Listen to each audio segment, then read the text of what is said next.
कैसे डूब गया राम सेतु? वैज्ञानिकों ने खोजी गहरे रहस्य में छुपी सच्चाई।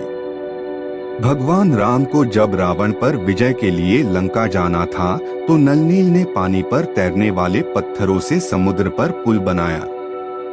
ये पुल काफी समय पहले ही समुद्र में डूब चुका है। क्या आपने कभी सोचा है कि हमेशा तैरने वाला राम सेतु पानी में कैसे डूब गया?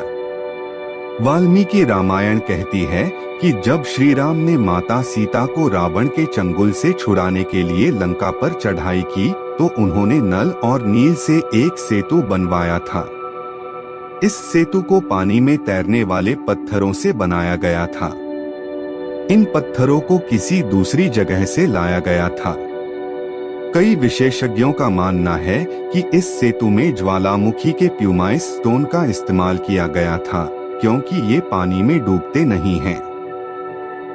फिर ऐसा क्या हुआ कि राम सेतु पानी में कुछ फुट डूब गया?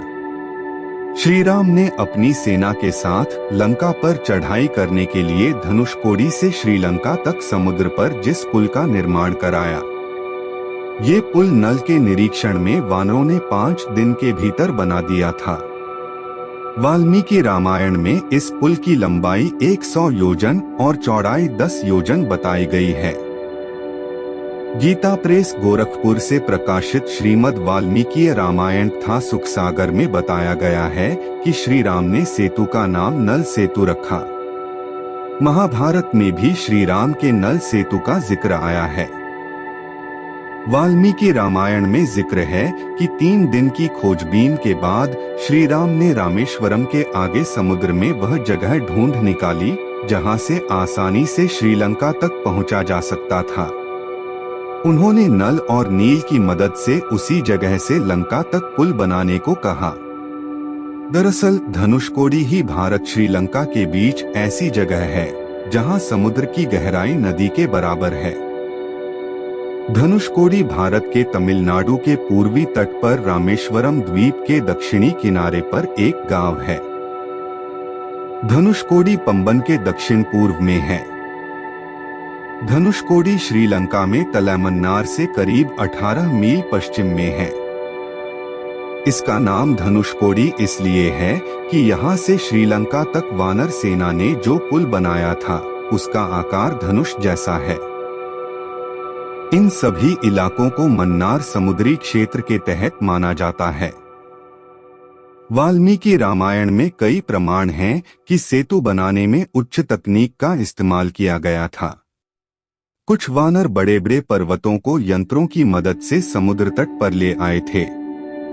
वाल्मीकि रामायण के मुताबिक कुछ वानर 100 योजन लंबा सूत पकड़े हुए थे, यानी पुल के निर्माण में सूत का इस्तेमाल कई तरह से किया जा रहा था। कालिदास ने रघुवंश के 13वें सर्ग में राम के आकाश मार्ग से लौटने का जिक्र किया है। इस सर्ग में श्री राम का माता सीता को राम सेतु के बारे में बताने का जिक्र भी है।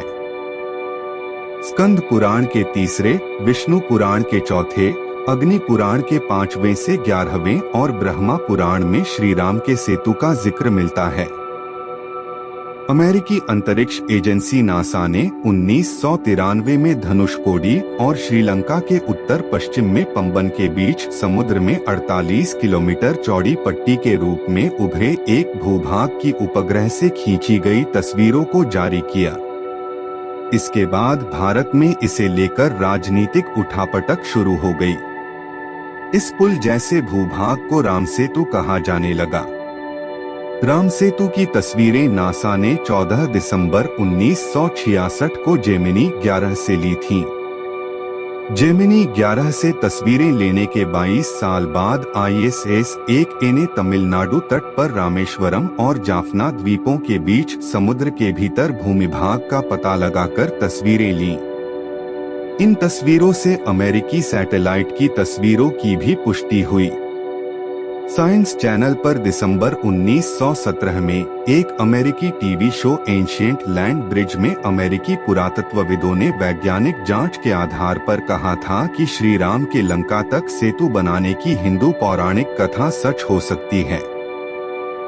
भारत और श्रीलंका के बीच 50 किलोमीटर लंबी एक रेखा चट्टानों से बनी है। पुरातत्वविदों ने कहा कि ये चट्टानें 7000 साल पुरानी हैं। इसके अलावा बताया गया कि जिस बालू पर ये चट्टानें टिकी हैं, वह 4000 साल पुरानी है। नासा की सैटेलाइट इमेजेज और दूसरे प्रमाणों के साथ विशेषज्ञ कहते हैं, चट्टानों और बालू की उम्र में इस विसंगति से साफ है कि इस पुल को इंसानों ने ही बनाया होगा। सबसे पहले श्रीलंका के मुसलमानों ने इसे आदम पुल कहना शुरू किया। इसके बाद ईसाई इसे एडम ब्रिज कहने लगे। राम सेतु के समुद्र में कुछ फुट नीचे डूबने का एक धार्मिक और एक प्राकृतिक पहलू है। कई शोध में कहा गया है कि 15वीं शताब्दी तक इस पुल पर चलकर रामेश्वरम से मन्नार द्वीप पहुंचा जा सकता था। बाद में इसके पानी में डूबने के वैज्ञानिक कारणों में बताया गया है कि तूफानों ने राम सेतु की जगह पर समुद्र को कुछ गहरा कर दिया। वहीं 1480 में चक्रवात के कारण ये पुल टूट गया। फिर समुद्र का जलस्तर बढ़ने के कारण कुछ फुट पानी में डूब गया। धार्मिक कारणों में बताया जाता है कि विभीषण ने खुद इस पुल को तोड़ने के लिए श्रीराम से अनुरोध किया था। पद्म पुराण के मुताबिक युद्ध से पहले रावण के भाई विभीषण ने धनुषकोडी नगर में श्रीराम की शरण ली थी। रावण वध के बाद युद्ध खत्म होने पर श्रीराम ने विभीषण को लंका का राजा बनाया। इसके बाद लंका के राजा विभीषण ने श्रीराम से कहा कि भारत के वीर राजा हमेशा श्रीलंका पर हमला करने के लिए राम सेतु का इस्तेमाल करेंगे। उन्होंने श्रीराम से सेतु तोड़ने का अनुरोध किया। विभीषण के अनुरोध को मानते हुए श्रीराम ने एक तीर चलाया। इसके बाद पुल जलस्तर से 2 से 3 फुट नीचे समंदर में डूब गया। आज भी अगर कोई इस पुल पर खड़ा होता है तो उसे कमर तक पानी मिलता है। इस जगह के नाम धनुषकोडी का मतलब धनुष का अंत होता है।